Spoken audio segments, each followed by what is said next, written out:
afternoon, everybody. Welcome to the Taste of the Pinnacles.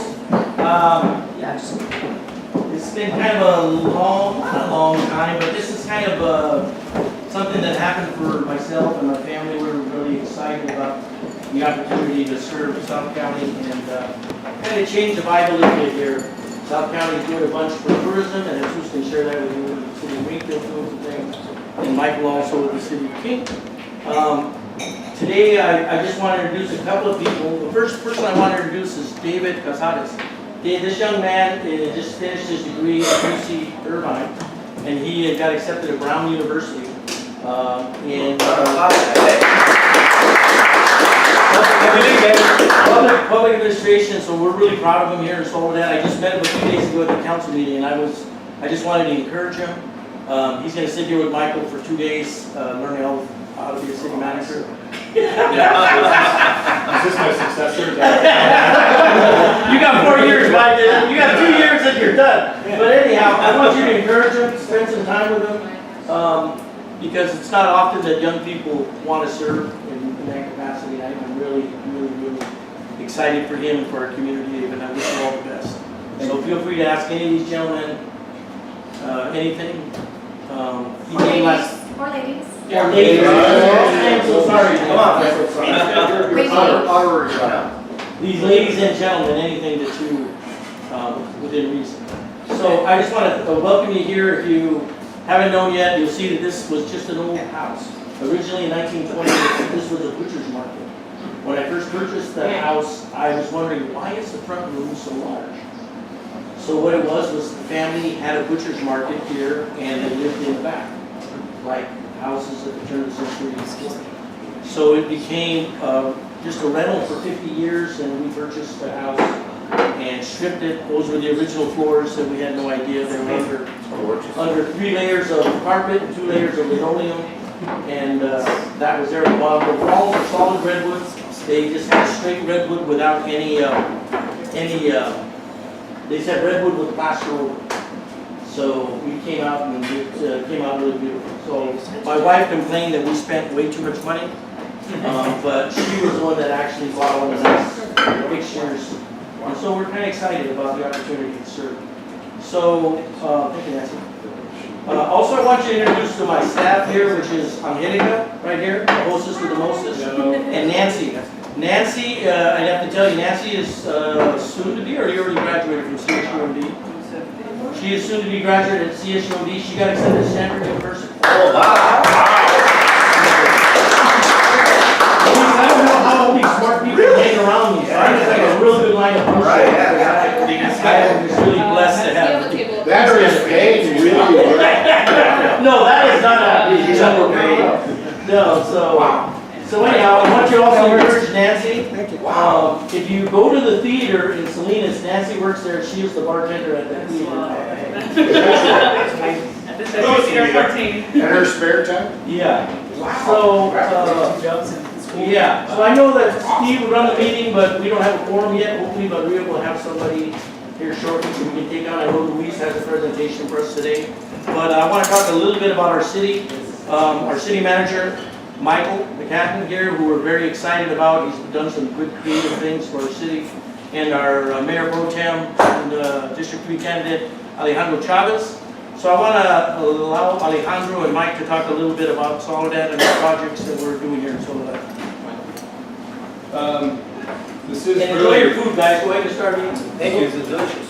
Soledad is what I would call the cusp of greatness for a number of reasons. Playing on that laptop back there is drone footage from the grand opening of Gallardo Park. Gallardo Park essentially was a single baseball field. We converted it to 2 softball fields and a baseball field, and really met a new community.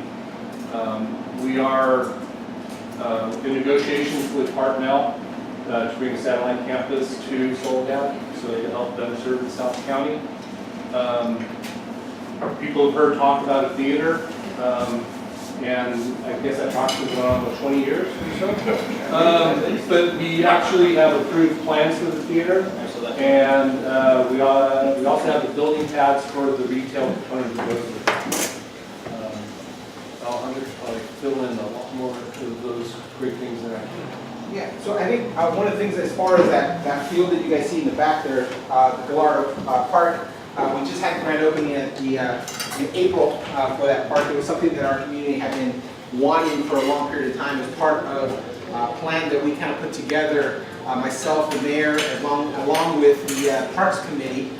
We had been talking about trying to renovate some of our fields, and part of that plan was to renovate our Bosque Park, which had an old hardball field that was never used, and we used it as soccer, and the Gophers used it as a home. And so we had probably 300 Gophers out there and joining our soccer teams every weekend. And so we completely revamped that entire field over there at Bosque, and it is 2 pristine, beautiful fields with natural grass. We also were very creative in using the lights that we had there for the baseball field and putting up poles around and doing the best we could to light exactly the spots around the soccer field. So now we have 2 lighted soccer fields that we have out there, and they are beautiful fields. The Gallardo Park that we just opened up was something that took us quite a while to put together, but we figured out how to do it through the help of Michael and our previous council, and we really have had the luxury of now being able to service the girls in our community, because we didn't have really adequate fields for our girls for softball. We really didn't. It was a shame, the field that they were using, and so we've got 2 beautiful fields now that are being used for softball, and we've got an additional Little League field out there. And so we're working on plans right now to try to provide some more fields for soccer, both for practice fields and regular playing fields, along with trying to figure out how we can handle the other divisions that are a little older, the intermediate and the junior divisions in the baseball that continue to grow. So now we have, because of the lighted fields, we now have baseball year-round. When before it used to be in the spring, we've got baseball year-round. So they're playing Little League, they're playing the Cal Ripken League, and they're playing a winter league with some of the leagues in Salinas. So it's pretty amazing the type of use that we get here now. And so we've got some really great projects. I think our reclaimed water project is coming online. We're really excited about that, being able to water all our fields over here. So we've got a lot of things. The Hartnell one is really, really, really great. We're in the final stages of the negotiations, and we've just got a presentation the other day on what the campus is going to look like. So we're really excited about all the stuff that's happening here and all the partnerships that we have here in the valley. So thank you guys for being here.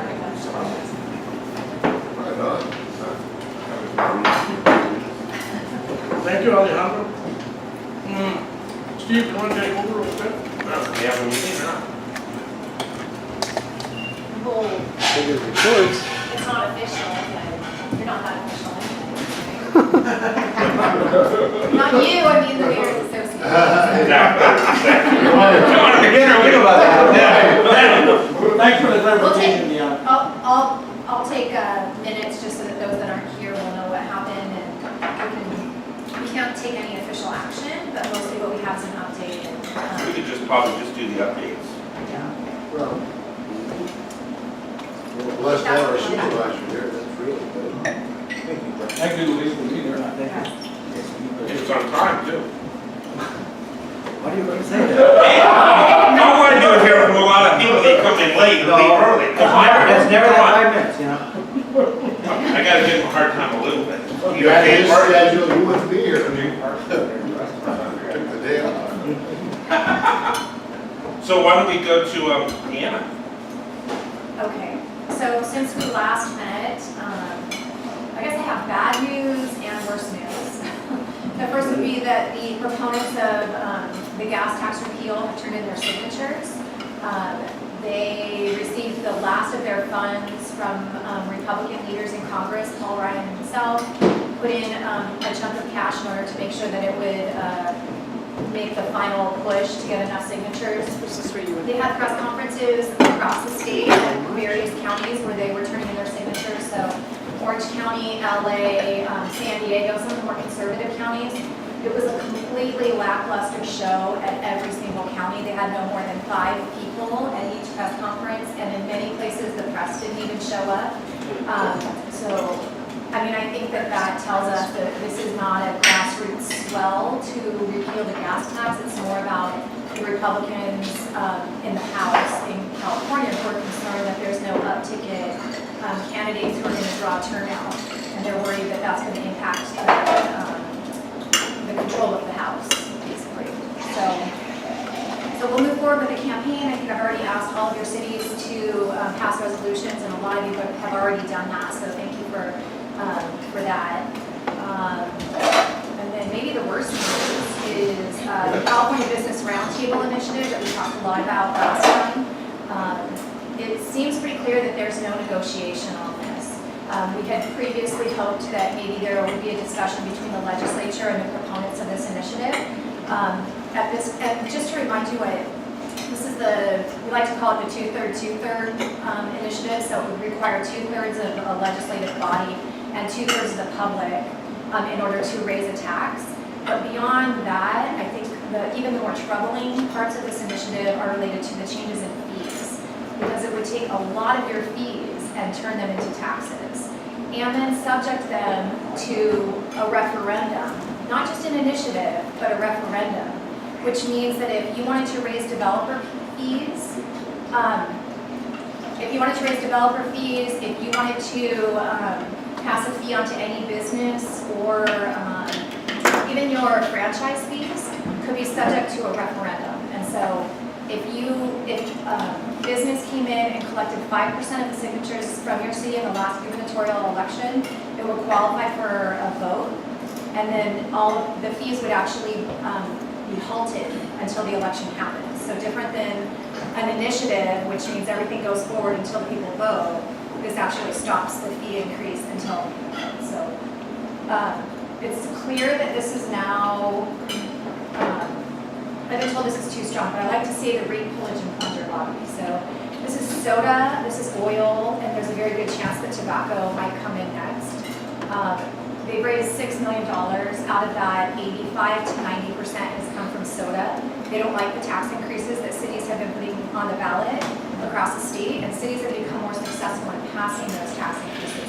But beyond that, it actually has been proven, a study in Berkeley proved that the consumption of soda goes down dramatically when the fee is increased. So it's not just the fee, it's their livelihood of actually selling their product. So I hope you're all drinking tea and wine today.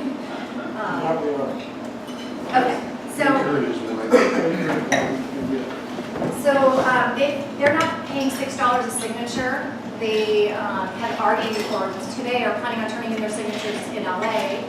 Everybody else, up until the point that they turn in their signatures, were probably $2 a signature. So this is big money.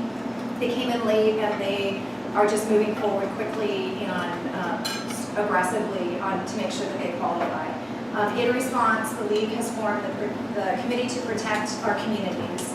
This is the League and SEIU are the main opponents of this measure. I think it's the first time I've seen these two organizations work so closely and be so passionate about the same issue. We're joined already, we're just in our initial stages of forming this coalition, but we already have the support of CORAC, the police officers, CPF, the firefighters, and ASME. So our local unions and the League will be working together on this. We're being told it's probably going to be a $50 million campaign on each side, so it's going to be a really expensive year. There's a possibility of 10 to 12 initiatives on the November ballot besides the two that I just talked about. It sounds like Rent Control has turned in their signatures, and they're pretty much assured that they're going to qualify that as well.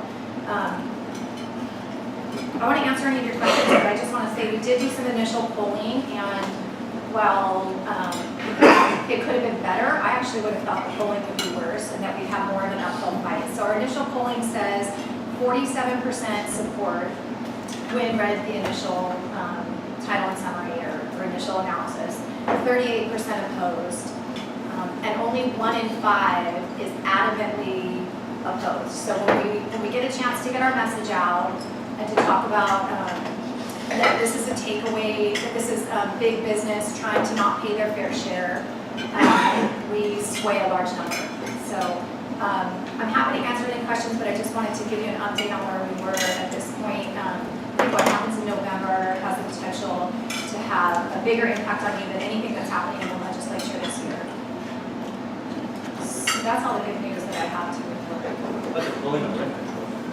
We haven't pulled rent control, we don't have a position on rent control at this point, so I'm not sure. I thought it was very interesting yesterday at the Economic Summit in Watsonville, the economist that spoke said that rent control actually backfires. That actually the people that end up getting pushed out because middle class come in knowing they can stay at a house at a certain level and they never leave. So you end up with people having to move completely out of there in the poorest of the poor because those people are never going to move it. And I was shocked. I really thought that would be different. But he was pretty adamant about that statement. So I'm kind of curious to see what is going to happen with the rent control. I know Luis is well aware about the study that the city of St. Louis went in regards to common housing. That's going to be a very big issue. Are there local rent control discussions happening in Monterey County? I'm just curious from a lease perspective. Because I know there is in Santa Cruz. I had a couple of council members mention it, but I think now they're holding off to see, because I think they have to study it some more, they have to realize when you have no market, and it's hard to rent control anything. We need houses. We need affordable houses. We need every kind of houses. They're not being built. Because there are all these folks are all, I don't know what they're waiting for. It's shot through the roof. It's like before we did the downturn. It's going to rent you, like, buy you a garage, but I don't think you can afford it. Deanna, on the 231, so you were saying that it could be if you change your fees that it becomes subject to the vote. What if you reduced something you already have in place that would be applicable, but then reduced the tax? Would that trigger having to go back to the I don't believe so, Okay. but I'd have to ask to be sure. Just like if any change in what you have in place is right up or down, Right. would that trigger? And it's much more complicated than that. So I should also mention that our next division meeting is a week from Monday on the 14th in Watsonville. This is probably gonna be the dominant topic of conversation at that meeting, and we could talk about it for a really long time, but it also changes the way that you justify a fee, which is a big concern because right now it has to be reasonable. But going forward, it has to be, let me see if I remember it, it has to be actual costs, and there's another, okay, so it has to be actual costs, and they can also be subject to questioning about whether they're too high, meaning like you're paying your employees more than the local contractor, so it's not fair. So even if that's your actual cost, they could say, well, this local contractor's employees, I mean, maybe they don't have a pension, and so maybe their cost per hour is different. It just will make it really difficult for us because, you know, if somebody walks in, this is the fee and this is what they pay. But if you're charging actual costs, how do you charge that up front? You have to charge that out afterward and say, well, I spent 3 hours on it, so what you owe me is, you know, my hourly rate of 3 hours. But that's not how we work. You have to pay before you get the service in local government. So I think there's going to be a lot of lawsuits surrounding that portion as well. But the biggest part, I don't even know if I have to say this, is, you know, when it's challenged by big business and put on a ballot, they're going to have unlimited pocketbooks to make their arguments on every single thing they decide to put on a ballot, and you are not going to have those resources. So, you know, it's going to be a difficult fight.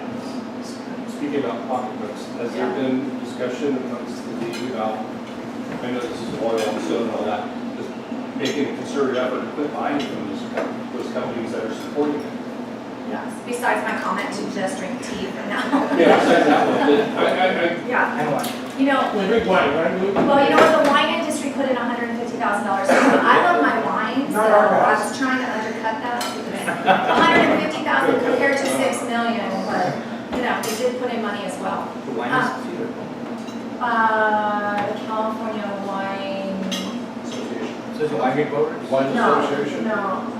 I thought it was the Wine Institute. It doesn't Yeah, the think Wine it's- Institute, Yeah, yeah. that's a big one, right? Yeah, but they came in with that, and you know what, there was a lot of confusion at the beginning about what the measure actually did, and when our lawyers sat down with the California Business Roundtable, they didn't agree with us about what it did. And after several meetings, they agreed that that is what it does, and I think that it's kind of the tail wagging the dog. SOTA knows what it does and wants it to do all of those things, but then the other businesses that were dragged in the beginning towards supporting, they haven't put in money like SOTA has. So that's a good point, because a lot of the businesses that are part of, when we sent out that action alert, a part of the California Business Roundtable are also league partners. And one of the biggest is Granite Construction, and they're not a league partner, they have contributed in the past, but you know, they make a lot of money off of the projects in our local communities. Wells Fargo, a lot of our cities bank with Wells Fargo, and they're a member of the Business Roundtable. They're kind of hiding behind, we don't have a position on this initiative, and our money as members of the roundtable doesn't go to their political purposes, but the truth is they sit on the board of the roundtable, so unless the executive director made these decisions without consulting his board, which would be like Michael not consulting his council, that's, you know, it's difficult to believe that anything like that happened. Yes.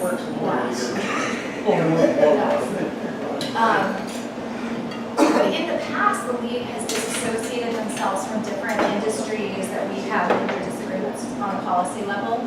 I don't know if that's coming down the road. Any other questions, Deanna? You're right. Yeah, I do. But I Error think- or bad writing. I like your point though, because I think we should at least make them uncomfortable. So, you know, now we know it's not, we know it's gonna appear on the ballot, so our whole, like, send letters to members of the roundtable that we do business with and ask them to back off, they're not gonna back off. But I think we should tell Wells Fargo, hey, this isn't it, you know, we're doing business with you, you're working against us, and we should say that to Granite too. We have that form letter that you can use to have those discussions, and I think they are feeling uncomfortable. So does Granite Construction. SOTA's gonna make sure it appears on the ballot no matter what, but. So was the biggest contributor. Yes, Who is Granite? SOTA. Or the soda? The American Beverage Association has contributed somewhere around 85 to 90% of the almost $6 million that they've raised so far. And but who knows what they've contributed to the California Business Roundtable's PAC?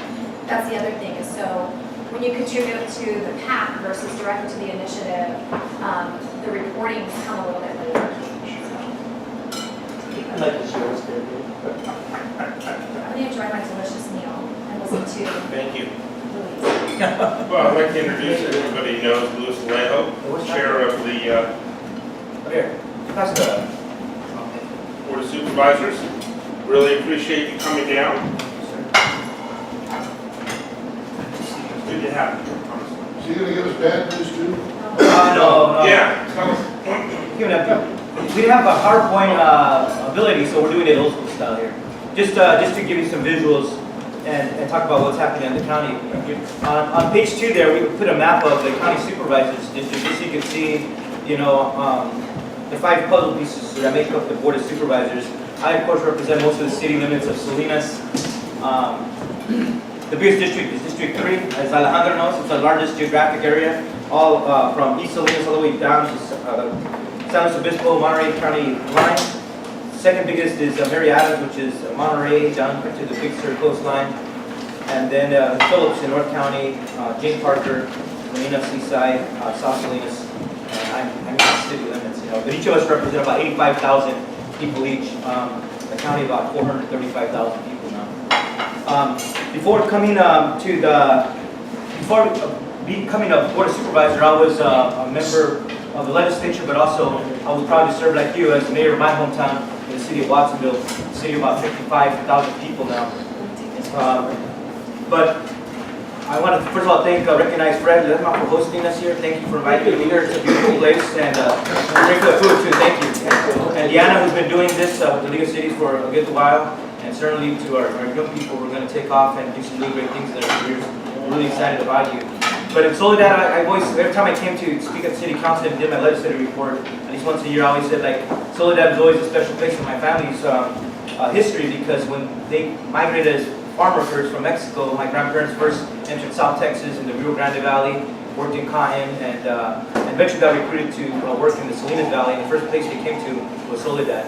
And so that's why in my office, if you ever go there, I have a big blown up picture of, it's on the Santa Lucia Highlands. It captures the vineyards, but it's overseeing the city of Soledad, only because that's the California story where Alejo family started, was in Soledad. So, but my There was something I liked about you. You have named your road after him now? What's going on? But I think like, when I visit some schools here, like I visited like San Vicente Elementary, that's where my dad attended when he was here. They didn't have Soledad High School at the time, so he attended the first couple years in Gonzales High School. How old you are? He's now just turned 70. Yeah. And Young man.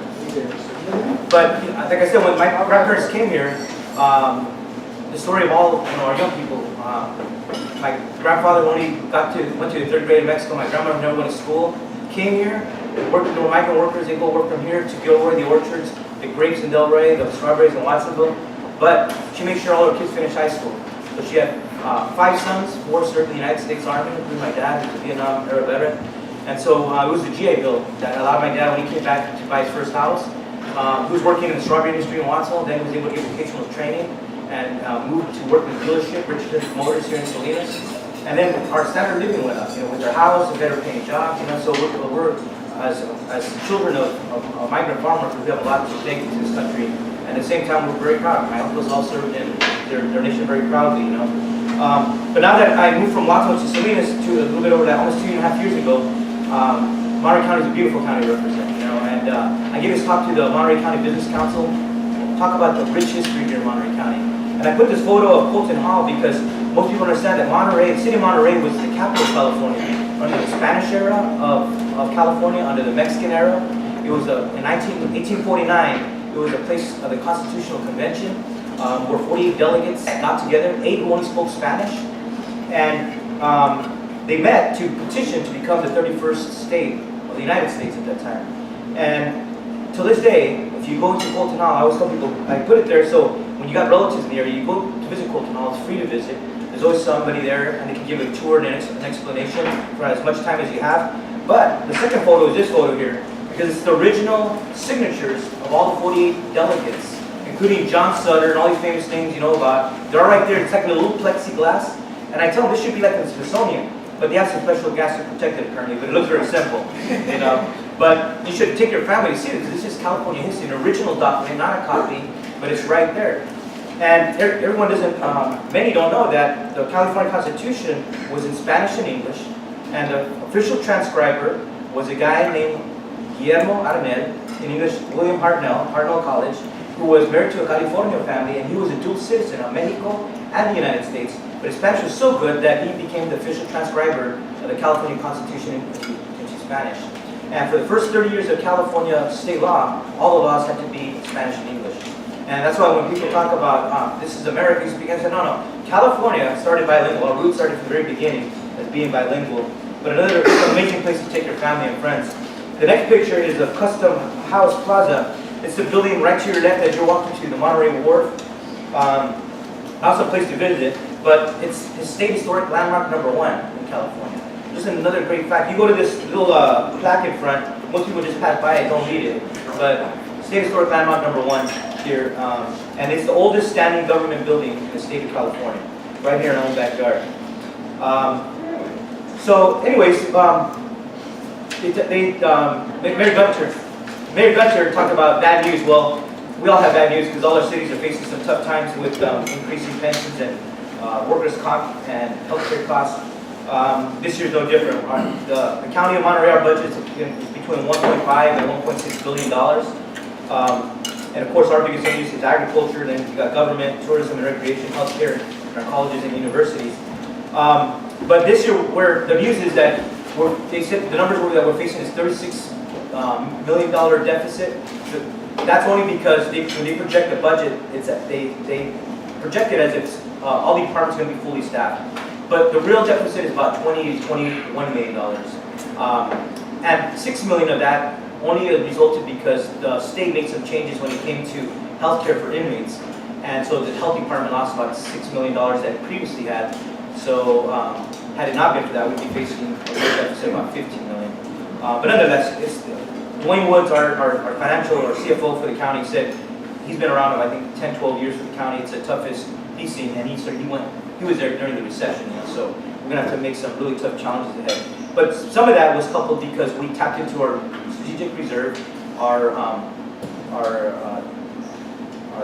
general reserves, and because of the aftermath of the Soberanes fire, the most expensive fire in California history, was in our own backyard in 2016. And then, of course, in February 2017, we got hit by the big storms, and that created another $25 to $50 million in damage only in the unincorporated parts of Monterey County, not to mention what cities had to do. I know Salinas had a lot of large trees falling over there on Main Street. And of course, during that time, we lost Pfeiffer Bridge, which cut off the artery to tourism that would go down Highway 1, and it really impacted the Peninsula and the Big Sur areas, not to mention the Big Sur landslide still out there on Highway 1. We've been watching the ACA closely because, of course, that was a big priority for the federal administration, but Natividad Hospital was at risk of losing $15 million with the repeal of the ACA. So we're still watching what impact that could be. But even though we did that, the hospital is doing very well financially because the trauma center has been a big generator of income for the hospital.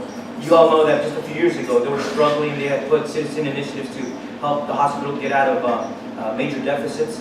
But the trauma center, which is a level 2 trauma center, has been a big asset, not only for the Salinas community, families who don't have to fly their families and visit them in the Silicon Valley or Stanford. They get to treat them right here and visit them right here locally. And as a result, it's been Natividad Hospital, at all the departments, has the largest surplus probably in 2-3 decades. We've reorganized some programs like our Office of Employment Training and our Animal Services. We've been working on that with the City of Salinas to try to make those programs serve the community better. And of course, we've been watching immigration threats only because the immigrant workforce in agriculture, hospitality, and construction are heavily dependent. But in terms of capital improvement projects, last year and this year, we're doing the most capital improvement projects the county has ever done, probably in the last 50 years.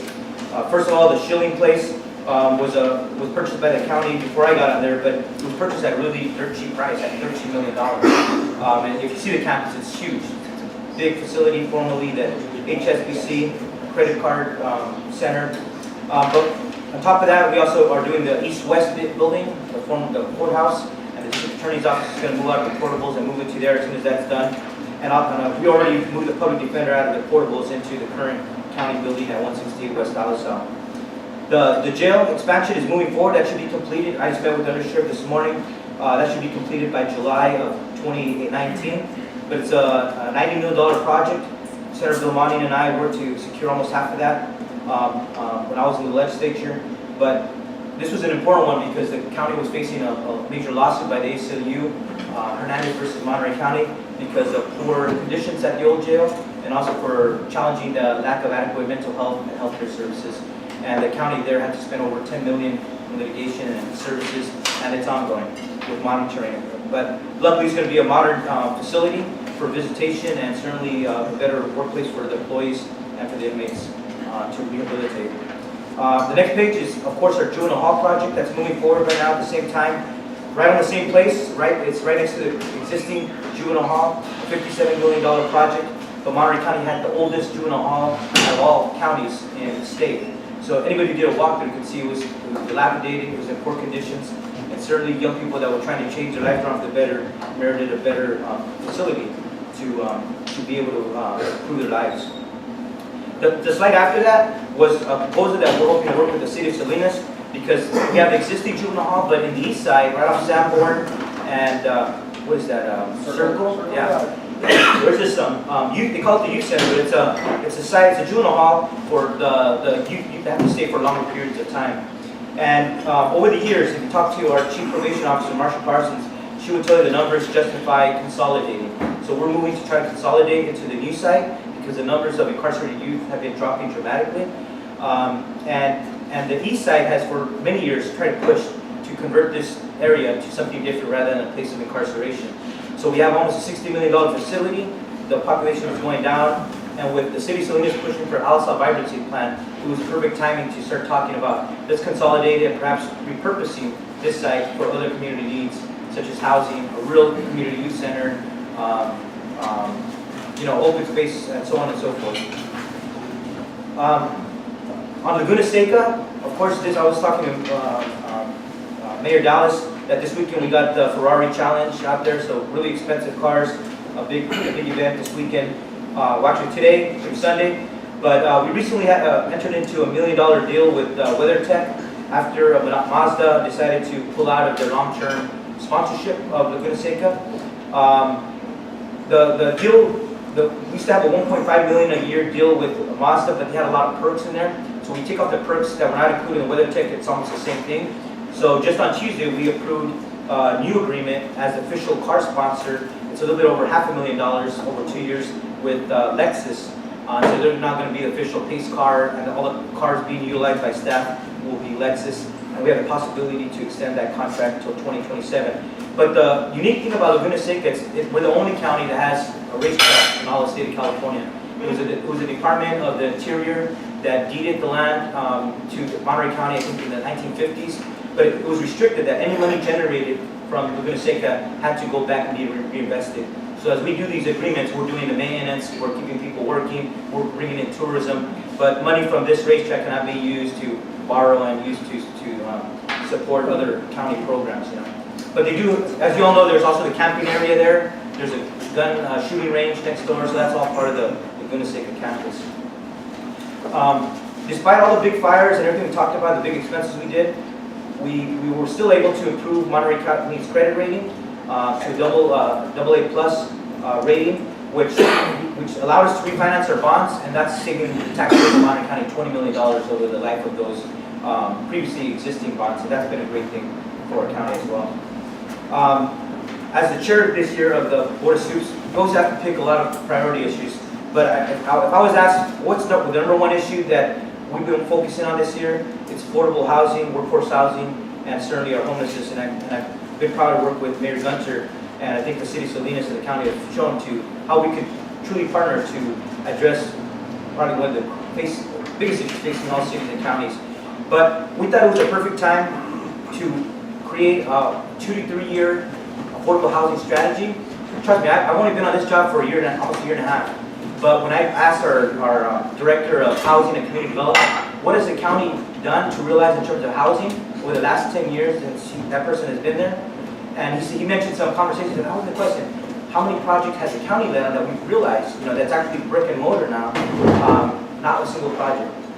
So, instead of the governor signing these 15 bills last year, in light of a $4 billion affordable housing bond, $3 billion for affordable housing, $1 billion for veterans housing, and now SB2, which is part of that package, $250 million each year that are going to be generated for affordable housing. 70% has to go to local governments, counties and cities.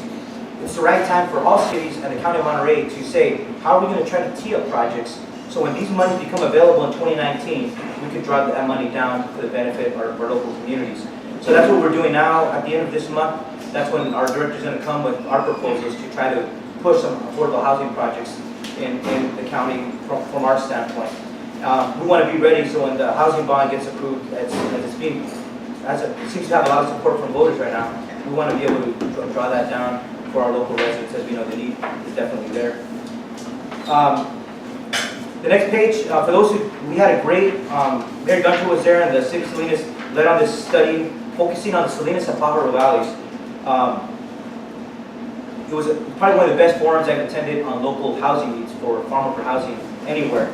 But it really showed what the need is, and I think it's really pushing a lot of additional conversations. We had some great projects here with Tanamura, Nato, and of course Nunes is about to be completed, and Ocean Mist is in the pipeline for Castroville. But just the two, Tanamura and Nunes, 800 spaces for farm workers, 600, that's 1,400. And that's just in the last 2 years. When I was in the legislature, I visited Napa because outside of, they were the only place in the entire state where growers had taxed themselves to build 3 sites, only housing 60 farm workers each. So they've been doing it for years, but only 180 workers. And just imagine these 2 projects have dwarfed Napa Valley with just these 2 projects. And so now with this farm worker study, And just the conversations happening, there seems to be a lot more interest where employers are stepping up saying, we're willing to pay 100%. These two projects were 100%, no subsidies, no state fund, no Joe Cerna farm worker housing funds. These were 100% fully funded. So as when the study came out last week, then last Tuesday, we just approved creating an ad hoc committee to, so Supervisor Phillips and Simone Salinas will be on there. But the idea is to work with all the cities in the Salinas Valley and Farm Bureau, grower shippers, and some of the key employers to see how we can streamline, at least in the unincorporated areas, and the cities have to follow through on the incorporated areas, but how we could streamline some of the ag employer-sponsored housing. I'm glad that you brought that up, Luis, because Joe can attest that I've been sitting on that soapbox for about 6 years. But two items that I am going to tell you about that are very, very much alike. One is that the public needs to be aware that there's a distinct difference between H-2A housing and farm worker housing. H-2A is to bring migrant farm workers from Mexico, most of them single, to live. The growers seem to be very anxious to support that, but they are not very anxious to support farm workers that are living in Soledad, East Salinas, Greenville, Kinsey, Gonzales. The other issue that nobody is dealing with is, I applaud the companies that are doing that, Luis, but if you look at the labor force in South Monterey County, 60% of the labor force do not work for a company. They work for a farm labor contractor. For example, Bruce Taylor, in all his splendor, does not employ almost zero farm workers. Bruce Taylor's 90% of his workforce is via farm labor contract. So when you ask Taylor Farms, what are you doing for your employees? They say, we don't have employees, we are going with XYZ farm labor. And so what happens is that none of those people get served. So the people like in Soledad, and I can tell you firsthand, I own a property manager. Our biggest thing every month is checking on all the rentals because people are saying, hey, I can't afford $1,900 of rent. The study that Joe, thank God that the city of Salinas led that, was showing that almost 4 people per room per house in South Monterey County. So a 3-bedroom house, and they include the living room.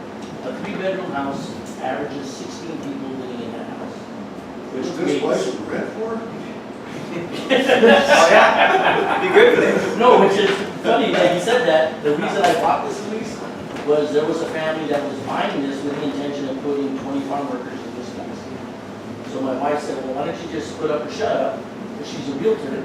She said, I can't prevent people from buying and doing whatever they're going to do. So I bought the house, and it came out to what it is today. But that same thing, so I applaud you, Luis, because I know that you're smart enough to figure this out. But it's going to be an uncomfortable conversation with a lot of people.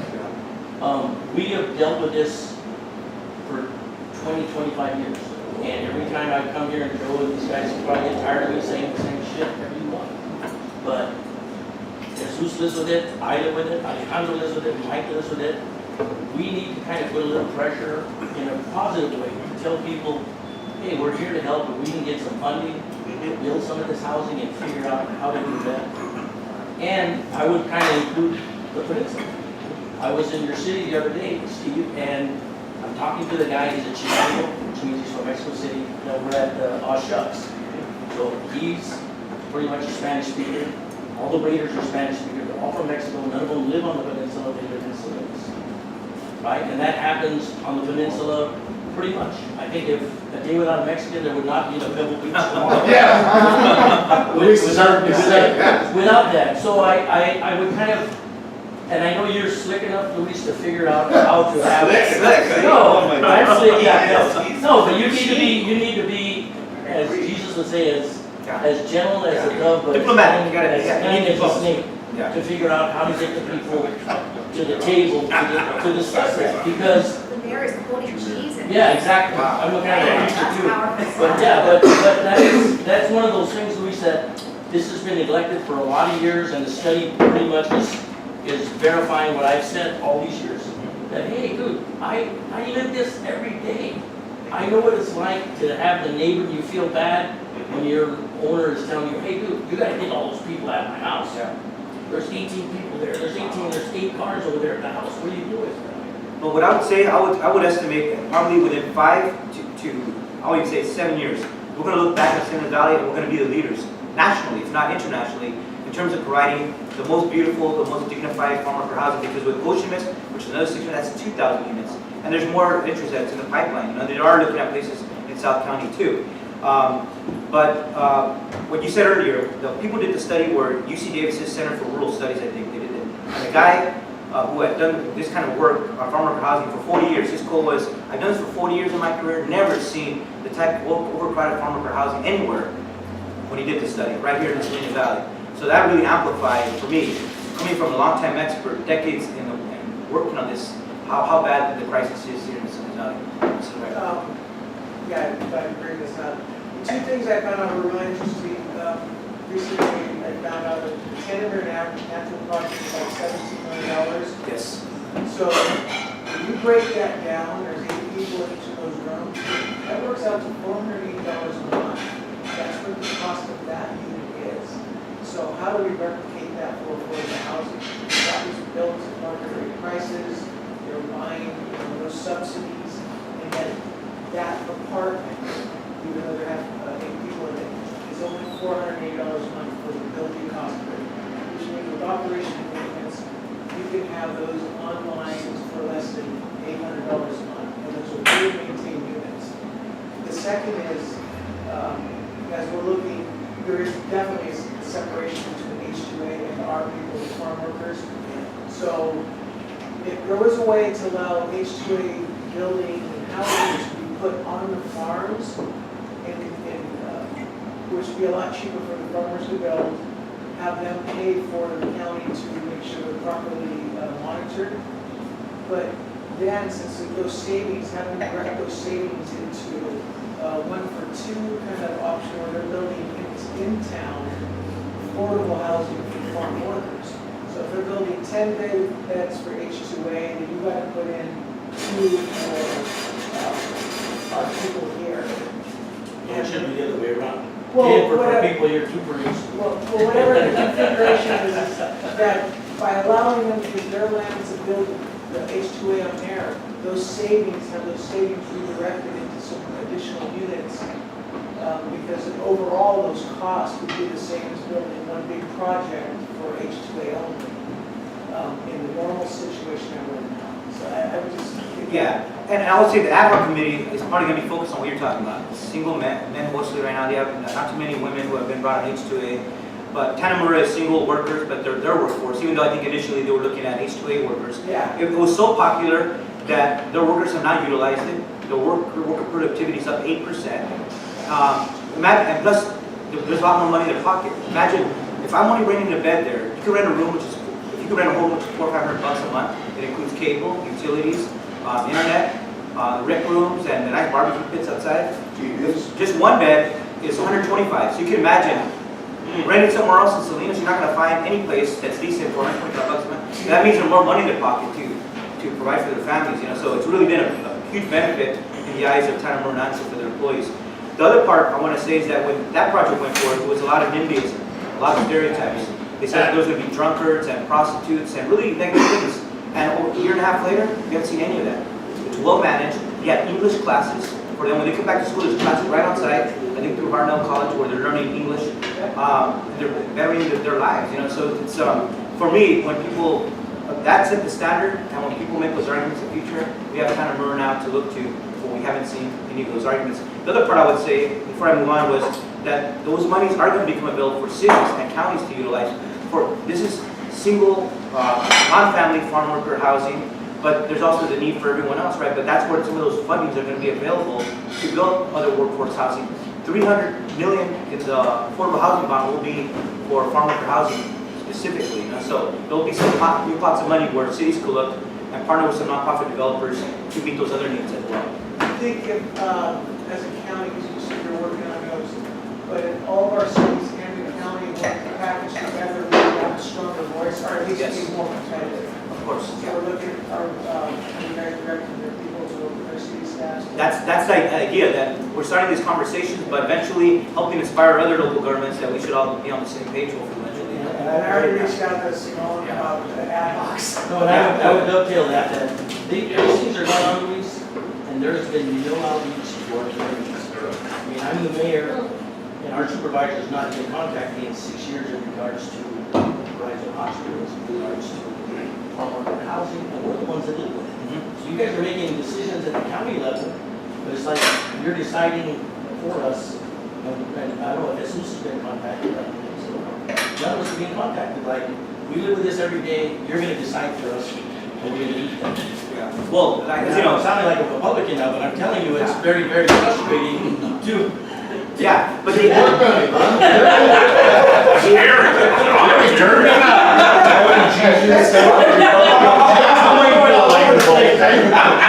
Welcome to the dark side.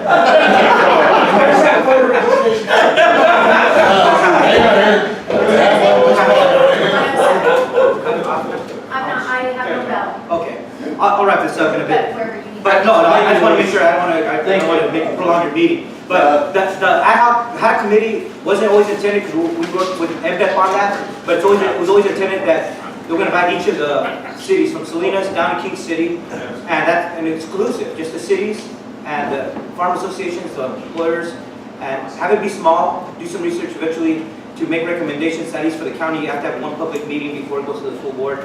But then from there would be like the cities deciding to agendize in your own respective jurisdictions. My question to ask you is, our costs are expensive on the peninsula, where your land out here is much cheaper. It'd be great, I would love to see the peninsula cities pool their money and get it to South County to do some stuff, where you can build twice as much. Fort Ord's great. I mean, we said that at our last meeting, but some other people said. But that's our problem with it. The problem is, it's almost like you're taking your issue and giving it to us, and we're like, dude, we got enough problems, we don't want your problem. You take care of your workers, your hotel workers, your restaurant workers on your land, not on our land, and that's why 68 is a cluster F, because everyone's moving from It's true, Salinas. but you're not going to, unfortunately, as you know, we're not going to change that overnight. Well, no, What scares I- me is when you guys told me the marijuana industry's driving up your cost in your cities for apartments, and they're getting the same rate as they are in Monterey now. That scares the heck out of me. It's true. It scares me to death, what do I do from our side? Because if they can't afford living here, they certainly can't barely afford living on the peninsula. And we depend on Hispanic workers in our hospitality. It's that simple. But the one recent example was a Pebble Beach company that built out, you saw that was a big battle to build out there in the peninsula. But it's a great time to be having this conversation, because now there's resources available in local governments where we didn't have that before. There was no funding for affordable housing. That's wrong, just the shelter, City and Mayor Gunter and I have worked on the temporary shelter, but we do have a site for a permanent one, and the city and the county have agreed unanimously to not only build a shelter, but transitional housing for the homeless right above it. The next page shows Chinatown. This is a project that the city is moving forward with this year in collaboration with the county and Mid-Peninsula Housing. That's 90 units. Half of them is going to be for homeless residents to get them off the street and into housing. The county is going to have 3 caseworkers there throughout the week to support that type of high needs population. But that's right on that corner of Soledad. And so it's part of the revitalization of Chinatown. But finally, the community is seeing one project that's getting off the ground after a lot of years of talk. Last 2 things I would mention before we close. I want to just jump to cannabis. There's some other slides and a lot of other things. But cannabis is the big one for our county, because on Monday we have our cannabis standing committee. And then after that's going to go to full board. But we're looking at dropping our taxation rate, which right now is at $15 a square foot in our nurseries. The highest, probably the highest in the state of California.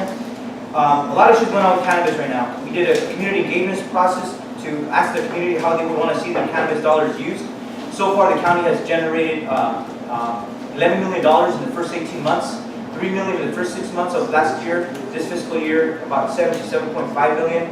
We changed our ad hoc committee to a standing committee for cannabis because of its prominence now in Monterey County. The second one we just wrote about the Central Coast counties, Santa Cruz, Monterey, San Luis Obispo, Santa Barbara. They will surpass cannabis production of their Emerald Triangle, Trinity, Mendocino, and Humboldt counties. We have the capacity to double cannabis growth in Monterey County from 1 million currently, a little bit less than 1 million, to 2 million. But the taxation has to be right. The market has dropped significantly because of overproduction. That's helping keep the black market in power, right? Because they're not paying taxes, it's an unlevel playing field. and the prices dropped to about a third of what it was 2 years ago. So now that's what we're looking to, for at least 1 year, look at dropping it. And then as the economy recovers, we could perhaps increase it gradually so that it fits the existing market. The good thing is that we want to keep those jobs here, hundreds of $1 million of investment. King City and Greenfield have seen, their budgets are double, if not triple. Monterey County has significant new revenue as well. But that's what we'll be doing, and we're looking, we had a study that looked at dropping it from 15 down to between $4 and $7. But I'm bringing that up because cities who have cannabis taxation, I know they're going to see how this might impact where their taxation levels are at as well. So I want to put it out as a part of a conversation. We should also be cognizant. That's a county tax, right? County tax, yeah. That's not the city tax. Not the same tax. We don't touch whatever cities you own, that's your own local measure. But like I said, so we're trying to drop it to, perhaps looking at dropping it to 4, but to offset the lost revenue, the growers think they could double the production, so now we will get additional monies by growing the amount of square footage in our nurseries. I think the nurseries all in total in Monterey County have a capability of 8 million square feet. We're also looking at expanding outdoor grows only for the certain appellations like the Dixer area.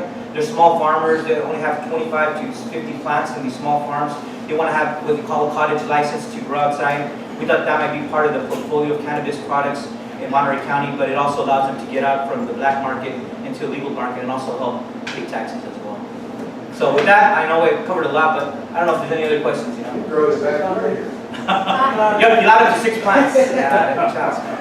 I'll be at that meeting too, because the $4 to $7, I think you should look closer to 10. Some of the calculations that HDL is putting into and some of what they're pulling in are not comparable regions to us. If they want to go to California State for $2, or go to New York for $2 a square foot, they're going to spend 10 to 12 in energy costs per square foot to put the difference in price. Also, we have to be aware that the way the state is set up for taxation with the distribution model, it is desirable for the cultivator, before he sends it to the dispensary, to send it at the lower cost because how it's taxed. So some of that lowering the wholesale cost, some of that's going to be attributed to them moving taxes around. So the market is still selling, and at the dispensary level, it's still pulling in between 3,000 to 4,000 a pound on the retail side. So just to put this in perspective, $15 a square foot ends up to 17 cents a gram of tax. That's it. That's what our rates are at 15. I think 10 is much more desirable, but I'll bring all that information too, because it's more than just what the tax people are saying and see what's happening. Because the industry, I'm a little bent because we had all these people coming before our council saying tax us. They were at the table at the conversations on the rates, and they should be focusing on the state problem, and those legislation moving through. But a lot has changed though, and that's why when they presented the HDL presentation, I encourage you to read that. There's a lot of information, and we saw the televised version. You learned a lot in that workshop, but it does let the public know that a lot has changed in the last year. We saw an infusion of investment. And the numbers show there's been double the production, right? So the consumers they only consume a certain amount, but California's production is doubled. It's the same problem that happened in Colorado, Oregon, and in Washington. They had the same problem: the infusion of investment, overproduction, the prices dropped. The other problem was, right, there's other new requirements kicking in. The state water board is having these strict rules about setting up their water systems. There's the state taxes going to kick in this year, and that's why there's a bill by Assemblyman Lackey to postpone it, delay that state tax. And now we have a local fire districts looking to add a significant fire tax. So there's additional costs that are adding up. Some of these companies, you start talking to them, they're laying off employees now because the big pie in the sky they thought was going to be there is currently not there because of the current taxation level. So we're going to have to make a decision as governments. Do we keep those jobs here? Do we keep the investment? Because some of these companies have the ability to move to San Benito County or to Santa Barbara, which is very low. I agree. And at some point, we have to decide what's the right level to keep that investment. I just wanted to just caution is that when they say they're laying off people, ask them how many pounds they have in their deep freezer. These guys are stashing with thousands of pounds for when the market glut is gone. And also, I don't think government should be responsible or, I want to keep the jobs too, but the lack of their planning and market forecasts is what led to the glut. And they all knew about this when they did the Colorado thing. I'm just more like they're picking on us and trying to do wedge things. Like if they get us to crack, they're going to take that and they're going to go to the next big one, and they're going to crack them, and then they're going to come back and say it's too high. I'll say all on Monday. What's King City's fee? We average 1374 a square foot. Ours is whatever your license is, you pay the amount, but it's a structure, 25 to 10. Now, I do think I do agree that we need to look at maybe bringing those down to more a different cost, but that 4 to 7 to me just is a little on the low side. But there was a report about state licenses. The city who had the most state licenses, City of Salinas. It was you and another city, Salinas and another city, the city who had the most state licenses so far. That could have been approved by the state. What we did we lowered part of the tax was on the greenhouses for the miniature plants that they can't smoke yet. The nurseries. We've been looking at the rest. We have a report coming soon. What I'm hearing from the marijuana people, and I'm not their friend, that's what they tell me. I understand that. I thought everybody liked me. They said they felt we were a little harsh in our rules and regulations. We're not bending on those because that involves schools, playgrounds, neighborhoods. So we've been pretty harsh on that. So we'll look at this tax and see where everybody goes. I'm aware there's a large black market. Get in this portion of Monterey County. I could probably drive out there and find it with a little effort. That's revenue you're not getting. Right. And it's uncontrolled. The biggest problem we have is, I don't care who the sheriff's going to be or who it was, they can't have enough manpower to work it. The states, now the states open the door going, bring us your money. Because everybody has the same problem this year. Money's important. And I think we all have to be cautious as we proceed with this. It's like, the stuff here, we got taxing the Jesus out of these folks. We never hear them crying. They just keep producing. And we keep buying. So It's just because they're new to real business. and there was a promise that everybody's going to be a millionaire in a month. And the problem is, Luis, I know growers that are legit growers now, but every single one of them that I know, 3 of them, have their stash on the side. That's right. Every one of them. And that's why I think, I went from the dumbest guy here to the smartest guy in about 6 months. Because we're the only ones around marijuana, and I knew that from the beginning. That if somebody does something, if you have a maña, like we say in Spanish, if you have a bad habit, whether it's drugs, smoking, anything, right, driving too fast, whatever your maña is, it's very hard for you to break that maña. It's hard for you to get away from that. So if I say, oh, I gotta pay 40% of this in taxes, shit, I'll do that. But you know what? All my old clients, I'll still keep. And I'm gonna get more of them because all those other fools that are going to that other guy, I'm gonna take all their business. So are you telling me you have all the black market covered? Nervous here. Closed doors, we should look at all. I just think that it's very difficult for anyone. Why do you think Mexico has the issues they have? You can't take Chapo Guzman out of business and say, hey, you're going to prison, okay, I'm going to quit selling drugs. No, I got billions of dollars. I'm just going to figure another way out. And so people that are in the black market are going to just say, okay, I'm going to go legit. I'm going to keep all my other stuff on the side. I got my people in Big Sur growing weed for me. I got some stuff plants over in Bloomdale that nobody knows. So I got 2 or 3 greenhouses full of weed.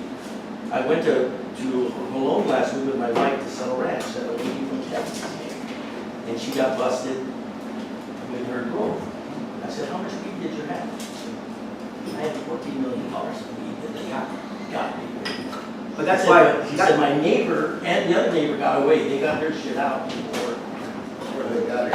Well, I mean, it wasn't like she said, oh, I did wrong. It was like, They got caught. they got caught. But I think, just to add, I think that if you drop it to a reasonable level, right now some of these guys are laughing at the guys who are paying their taxes, and they're saying, hey, we're not paying nothing, and everybody knows where those guys are at, and they're laughing at the guys who are trying to follow the rules. That's unfair.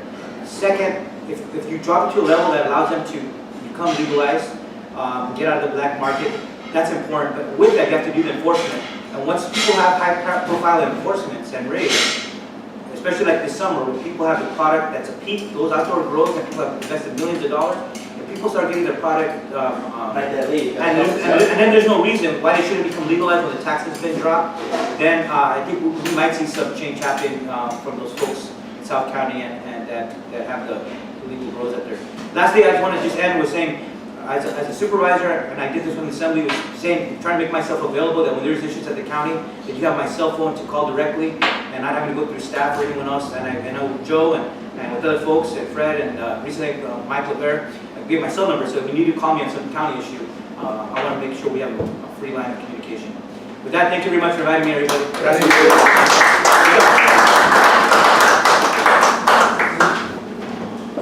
Still go on, meeting, we done it. I have one question. Yeah, question. What's Yeah. your tax? Yes, sir, would you ask, there's no public comment. No, well, okay, with the homeless shelter that's 1220 and 7th Ave and the temporary shelter, the city of Salinas on Tuesday, they were talking about that, and it seemed like a large stress of that was like, hopefully we don't have the temporary shelter this coming season. And correct me if I'm wrong, please. But it seemed like the city does not want it to be, or doesn't want it to be downtown this season, or no? So we're gonna go on to reports, Joe. I'll tell you, we're gonna change locations, and we're working on it. We have 2 buildings we're looking at. That'll be coming forth pretty quick. Okay. Because we want to move the parking for the courthouse into that parking lot. They got $10 million to start the train station, and there will be some affordable housing built here. We can't do that until we get the jurors and all those courthouse people out there.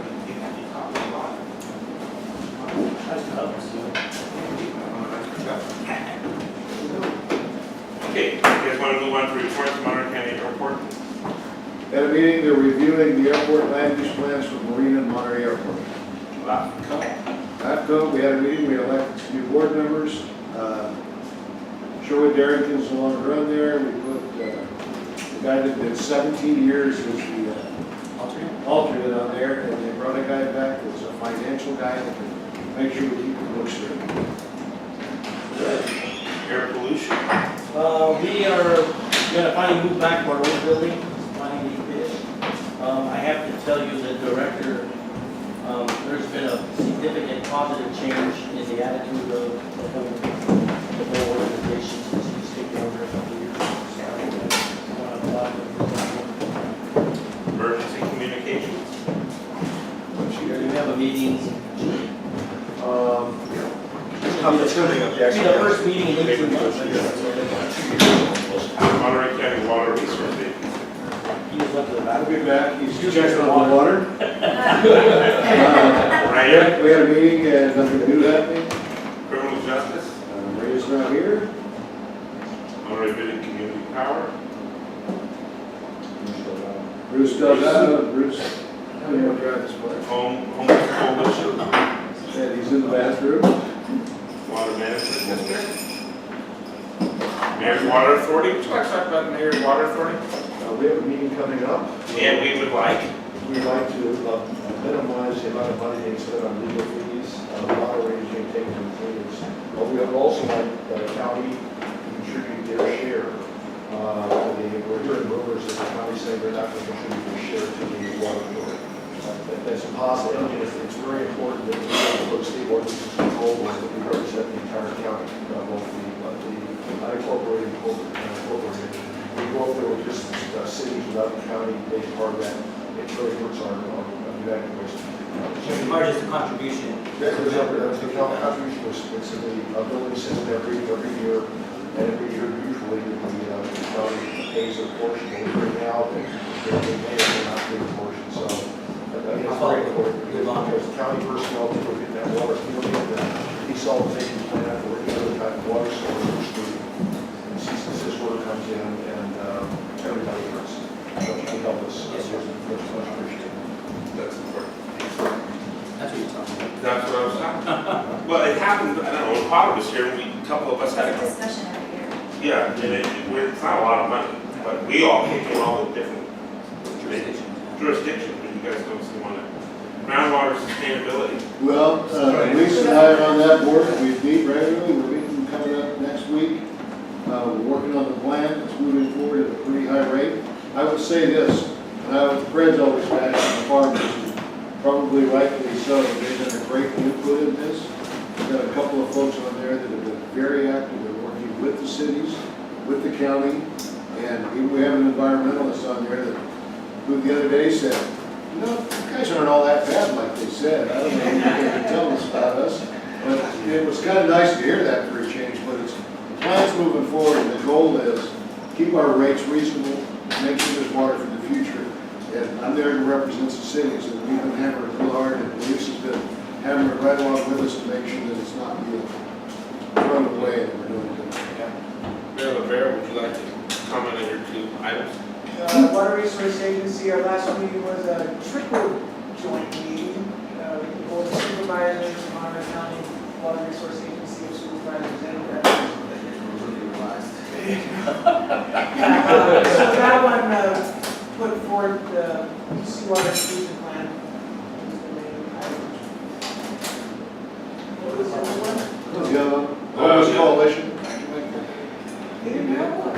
No, they didn't have one, you're right, we had one the month before. Yeah, Problem solved. so every 2 months on that one. I'm gonna do one quick announcement before Luis leaves, and it's not a meeting month because I already started on one. A couple of his board members are trying to put they put an item on the agenda coming where they would take all of the money for the roads out of Fort Ord to take care of Davis Road. And my big argument against this is, so you know, and I'm arguing for the Peninsula cities, we need those roads at Fort Ord fixed. We need those roads paved. We need to keep that route open because it goes to the Veteran Cemetery, it goes to the university, and it gets those people in Salinas and from South County to the Peninsula without being sitting on 68 or Highway 1. I appreciate the fact that their encouragement, but 4 has gone on 20 years, and these are the kind of actions that slow them down. We got to get that done because it ends in 2020. So if we get that done, the rest of this stuff will fit into place, and they're building houses, and this would really help cities on the Peninsula and the Salinas Valley. So I'm going to go over and have a report at least next Tuesday when this item comes up, and pray that we can stop this craziness. Any other announcements? Can I make an announcement? I should have mentioned this during my update, but Luis reminded me because he was talking about housing. The league has created this brochure. It's the 15 new housing bills that Luis mentioned were passed last year. And for small cities, there's a lot of small cities in this room today who don't have staff to write grants and to look into all of this. It outlines what the money is going to be spent on for those 2 funding pots. One of them is an ongoing stream every year. It's anticipated to raise about $250 million. But it depends on the housing market, how many houses sell, because it's a reporting fee, so it could be much more, or it could be less in any given year. Half that money this year is going to planning to cities, while HCD looks into creating guidelines for what money will be spent ongoing money. And then the bond, you mentioned that there's a big pot of it, $300 million going to farm worker housing. But there's an entire page basically for the programs that are going to be funded. So if you're interested in getting some of this money, your staff should look at which pots the money is going into and what might qualify. So this is on our website. We're going to have copies at our division meeting if you're all going to be there. This is the time, if you want that, you gotta go to the video. It's online. I can get you a copy. So if we show There's an online online link. Your city manager should have it, but it's a great resource, especially with limited staff for small cities. Any other announcements? Next week. Friday, thank you everyone for being here.